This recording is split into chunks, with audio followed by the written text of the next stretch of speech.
and take some of the benefits that the ulama mentioned with regards to the explanation of this hadith. The hadith says, عن أبي سعيد الخدري رضي الله عنه عن النبي صلى الله عليه وسلم قال إذا أصبح ابن آدم فإن الأعضاء كلها تكفر أو تكفر اللسان تقول اتق الله فينا فإنما نحن بك فإن استقمت استقمنا وإن اعوججت اعوججنا رواه الترمذي. Which means Abu Sa'id al-Khudri radiallahu anhu, he said that the Prophet sallallahu alayhi wasallam said, when the son of Adam gets up in the morning, all the limbs humble themselves before the tongue and say, fear Allah for our sake, because we are with you. It means we will be rewarded or punished as a result of what you do. If you are straight, we will be straight. And if you are crooked, we will be or will become crooked. And this is reported by Imam at-Tirmidhi. And it's a sound hadith. As you see here, the hadith shows the danger of the tongue, the speech of the human being. And how the Prophet ﷺ, as you see in the hadith, something that we might not see with our own eyes, but it's happening every day. إِذَا أَصْبَحَ ابْنُ آدَمَ, when the son of Adam gets up in the morning. When the son of Adam gets up in the morning, فَإِنَّ الْأَعْضَاءَ كُلَّهَا, all the different limbs of the human beings, تَكْفُرُ اللِّسَانِ, which means the word, as we heard here, humble itself, all the limbs humble itself to the tongue. This is one of the meanings of it. It humble itself to the tongue because, as it's explained afterwards, because according to how the tongue is, the rest of the limbs of the body will be accordingly. And this is how it's explained in the hadith. فَإِنَّ الْأَعْضَاءَ كُلَّهَا, all of the different limbs of the human beings. It would humble itself to al-lisan. And also the meaning of, the literal meaning of kufr, as some of the ulama they mentioned, it's with regards to rejecting the favors of Allah. So if the favors of Allah are rejected by the tongue, then the rest of the limbs of the body will fall accordingly with matters of actions, whether it's to be grateful or to be ungrateful to Allah subhanahu wa ta'ala. It shows again the danger and the virtue of the tongue. It depends on how the person would use his tongue in a good speech or an evil speech. And that the limbs of the body, it says, اتَّقِ اللَّهَ فِينَا. Allah subhanahu wa ta'ala knows best how does it say that. But we know in the Day of Judgment, the parts of the body of the human being will speak. As Allah subhanahu wa ta'ala mentioned that in the Quran. يَوْمَ تَشْهَدُ عَلَيْهِمْ أَرْجُلُهُمْ وَأَيْدِيهِمْ وَأَلْسِنَتُهُمْ, that their hands and their legs and their tongues will witness for them or against them in the Day of Judgment. So the parts of the body will witness for or against the person in the Day of Judgment. So it would say, اتَّقِ اللَّهَ فِينَا, fear Allah with regards to our own selves.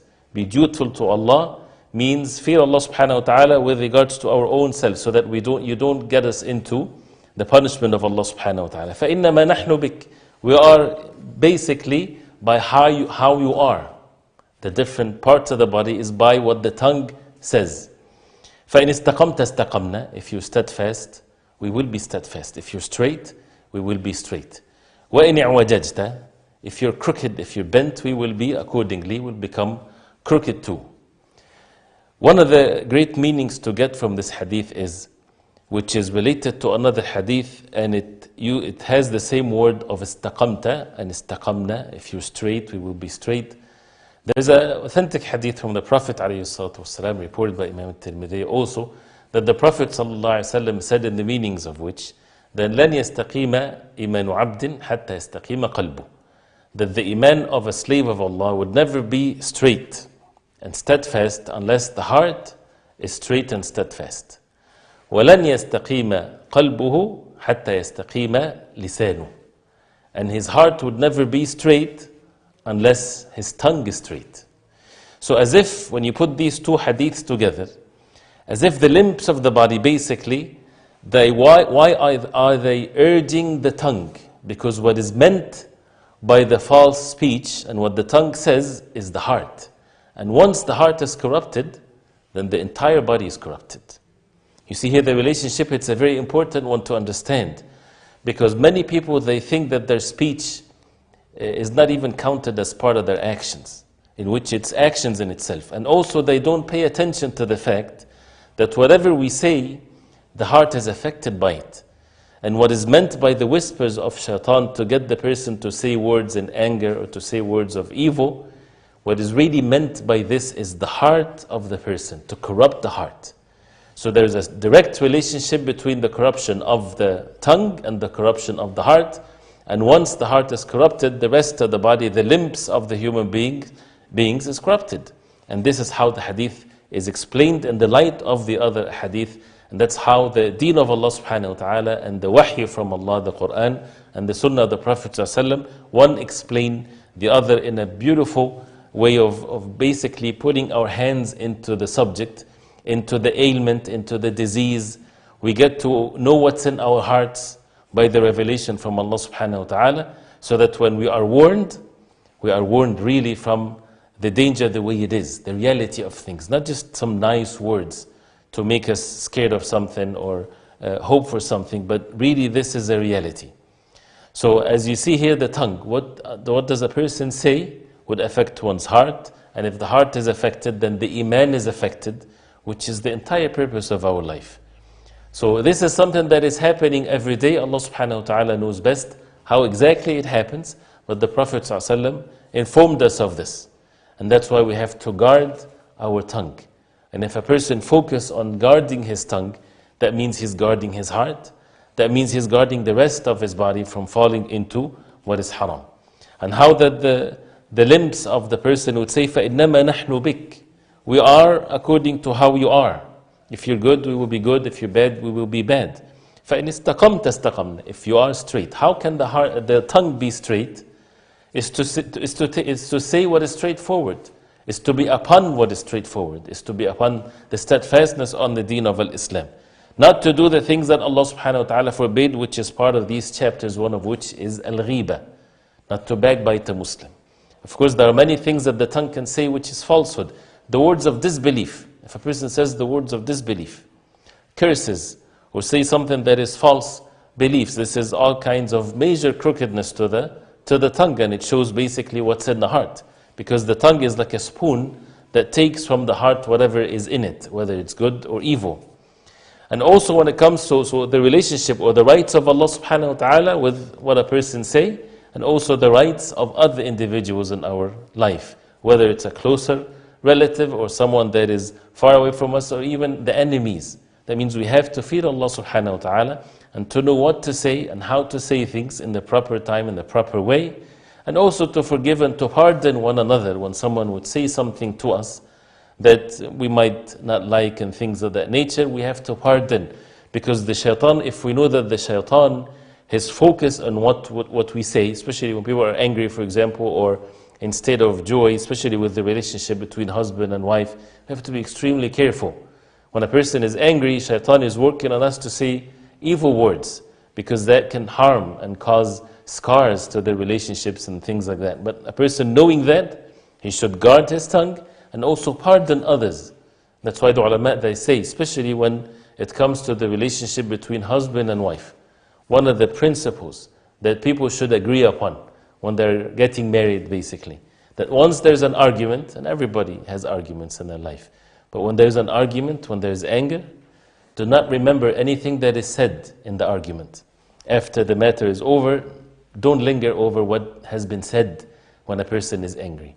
So if it's the husband, whatever your wife says when she's angry, ignore that, forget it, as if she never said anything. And the same thing for the wife.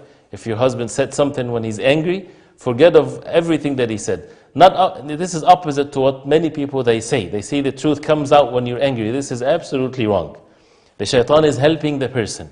The person is trying to harm the other side with whatever words and mean words that he is able to say or she is able to say. So therefore we have to be prepared to control ourselves and to pardon others whenever they say words out of anger, and one of which of course is the subject of al-ghiba. So how the istiqamah, the steadfastness, the straightforwardness of the tongue, and how that if it's the opposite, if it's crooked, then the rest of the body will be crooked. And again, what is meant is not the hands and the arms and so on, which is also part of the limbs of the body, But what is meant, as Ibn al-Qayyim and others said, because of the other hadith that we just heard a few minutes ago, is the heart. To corrupt the heart, and therefore it's so easy then for the rest of the body to be corrupted. A hadith of the Prophet ﷺ in this chapter, and it shows that also the actions of the Prophet ﷺ, we have in the Prophet ﷺ the best example, how the Prophet ﷺ used to speak, and how he used to deal with others. And when someone would say something of backbiting to someone else, how the Prophet ﷺ would stop the person from saying that. And how that the Sahaba radiallahu anhum would praise one another, and not to speak about one another behind their backs with things that they dislike, and that also ways and gates of shaitan to corrupt the hearts and to corrupt the relationships, and it can lead to even worse. The next hadith, which is hadith number 1522, it's a bit long hadith and has great benefits, and it shows the danger also of the speech and what we say in our tongues. To put it in perspective, as some of the early generations of Islam, they said that nothing needs more to be imprisoned more than my tongue. Why? Because it's, as you see, even how Allah subhanahu wa ta'ala created our tongues, how that the tongue has more than one gate or a barrier. You have the teeth, and you have the limbs, the lips of a person. So you have the lips and you have the teeth behind it, and then you have the tongue. So you have to open all of that for the person to speak. So that means there's a lesson there. There's an ayah from Allah subhanahu wa ta'ala that the tongue is meant to be in the state of being silent, and that's the original state, that a person should always stay silent unless proven otherwise. And this is something that Imam al-Nawawi rahimahullah will mention, that, which means if you're about to speak, you have one of three choices. If you know that you're going to speak something evil, something haram, something bad, and that requires knowledge to some extent, then a person should not say anything. Right? If you know that this is wrong, don't say it. If it's backbiting, if it's evil, if it's cursing, whatever there is, don't say it and control yourself. And this is an obvious one. The opposite, if a person knows for sure with certainty that this is a good thing to say, this is a virtuous thing to say, this is a good thing that will bring benefit, something that would bring benefit if a person say it, then definitely say it. No doubt about it. With knowledge, of course. The third choice is if a person is in doubt. If he's in doubt whether it's evil or not, then make it in the category of evil. If a person doesn't know that if it's good or not, then don't say anything. So that means most of the time, the person will not say anything, because that's the most of the probability here. So we do not speak unless we know for sure that what we're about to say is benefiting, is good, and we witness how Allah subhanahu wa ta'ala created us with regards to our teeth and our tongue and our lips and the different parts of our bodies, and how Allah subhanahu wa ta'ala created it perfectly for the purpose of our life, and how each part of our body has a job to be fulfilled, and how the heart is hidden, and that's the king of all the different parts of the body. And if the heart is corrupted, the body will be corrupted. If the heart is sound and good, then everything else will be sound and good. And the tongue is the spokes organ of the heart. So we have to watch what we say. And if you want to purify your heart, make sure that you control your tongue. That would wash and purify the heart, otherwise we contaminate our heart.